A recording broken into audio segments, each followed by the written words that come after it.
Mga kababayan, kumusta na po kayo? Mag-update po tayo sa BSKE. Ayan, yung mga mainit na nangyayari po sa ating bansa ngayon. Iuugnay natin kung may kakaroon po ba ng epekto ito sa darating na BSKE sa November 2, 2026. Para hindi po kayo magkaroon ng pagkalito, no? Wag po ninyong isipin yung mga nangyayari ngayon sapagkat hindi pa tayo direktang naapektuhan ng mga sigalot sa Middle East. At kung pagbabasihan din po natin yung batas RA 12232 at sinasabi din ng COMELEC na sila ay nakatuon pa rin naman sa November 2, 2026. So ibig sabihin po nun tuloy-tuloy pa rin ang paghahanda ng COMELEC sa darating na November 2. Itong November na po, taong 2026. Yan, kasi kung titignan natin yung mga comment ng ating mga kababayan dito sa mga content, ganon din sa mga ibang content, marami nagsasabi po na hindi yan matutuloy kasi may gera. Comparing reason ang gera, kaya hindi pwedeng magkaroon ng BSKE. Meron din nagsasabi na kahit batas yan, pwedeng maamyendahan yan kasi meron pong gera. Tama naman po yung kanilang opinion eh. Kaya lang, yun po ay, ang katotohanan po sa mga opinion na yun ay mga agam-agam pa lang. Wala pong katiyakan yun. Kung pagbabasihan nga po natin yung batas, no? At yung tayo ng gobyerno at ng COMELEC, tuloy ang BSKE. Kasi batas na nga po yan.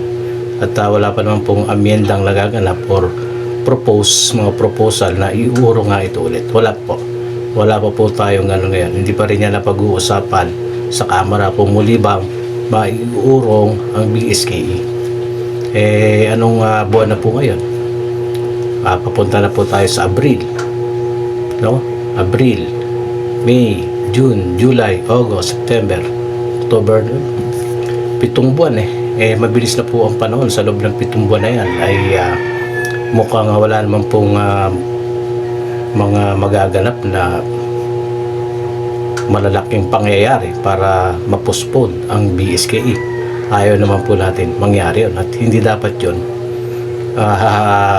sinasabi na sana magkaroon ng mga pangyayaring mga compelling reason para hindi matuloy.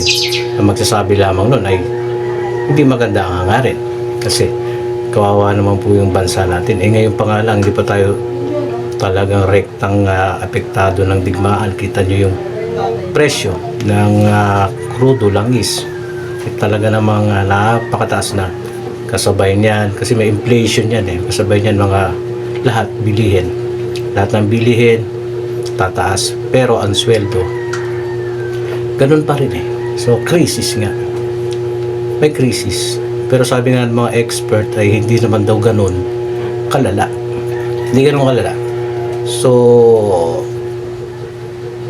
COMELEC, sabi ng COMELEC yung kanilang update November 2 kakaroon tayo ng BSKE kasi kumbaga na yan naplansya na yan, meron na nga pong pondong nakalaan dyan meron naman nagsabi hindi, gagamitin ng PBBM ang pondo na yan para itapal sa kakulangan ng budget sa gobyerno. Meron na pong ginagawa ang gobyerno para kahit paano matapalan yung itong krisis, no? Pero naman silang mapaghugutan yan nang hindi kailangang pakialaman yung budget para sa BSKE. Nandiyan na yan no? Maliban nga lang kung talagang malala, no? Talagang malalang gera yun, pwedeng ma-postpone. Wala naman pong emergency na nangyayari.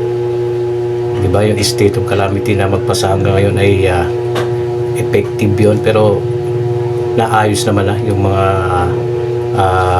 apektadong tinamaan ng sa mga bagyo yun no? Kahit po naka-under state of calamity tayo naayos naman na yun, so hindi na yun direkta makaka-apekto sa BSK. Ayan, kaya lang kasi mga tao, mga nasa barangay, marami pa rin sana sabi nila wag na muna kasi Ganyan nga, may gera eh. Pero hindi.